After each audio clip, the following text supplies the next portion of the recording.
il me paraît se dégager deux défis finalement pour vous dans cette transition énergétique, on va dire, et dans cette transition automobile aussi, à quelque part.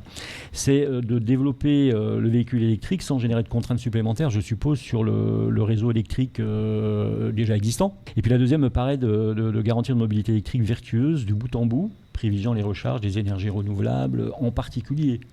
Le véhicule électrique, d'abord, pour qu'il soit complètement vertueux, il faut que la production d'électricité le soit. Et donc aujourd'hui, on est à 25% d'énergie renouvelable l'électricité est constituée à partir de 25% d'énergie renouvelable.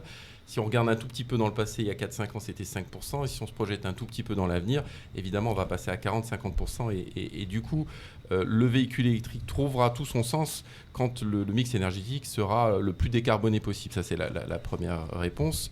À votre troisième question qui était de dire, mais du coup, le véhicule électrique, il va s'emballer. Comment est-ce que EDF va faire face à cette augmentation c'est un nouvel usage.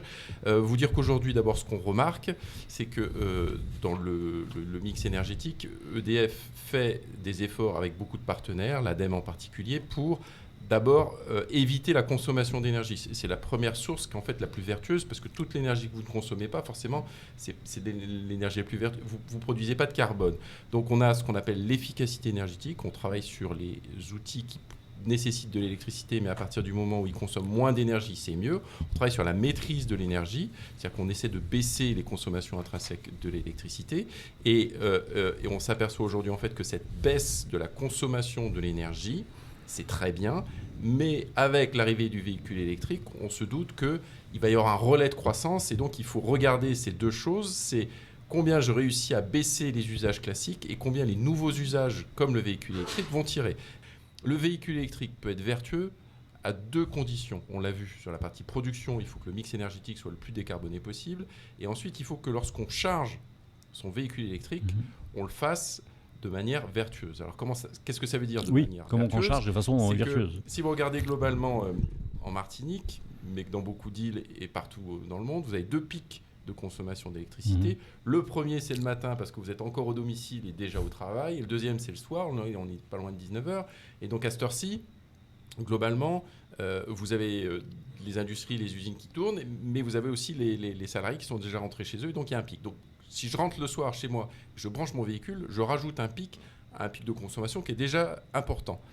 Mais si j'ai une borne de recharge de ce véhicule électrique qui est dite intelligente ou pilotée, tout d'un coup, je vais avoir quelque chose qui est vertueux parce que EDF, le gestionnaire de réseau de distribution que je représente, va envoyer un signal à votre borne pour dire à tel moment, j'ai un mix énergétique qui est favorable, qui est fait d'énergie renouvelable.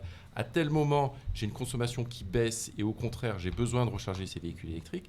Et là, tout d'un coup, je réponds à votre question, c'est-à-dire que si je branche mon véhicule électrique, mais qu'il est rechargé peut-être pas à 19h, mais à 22h, 23h, qu'est-ce que ça peut faire du moment que le lendemain matin, j'ai le plein de mon véhicule, tout va bien. Eh bien, c'était Xavier Fichot d'EDF Martinique, directeur général, bien sûr.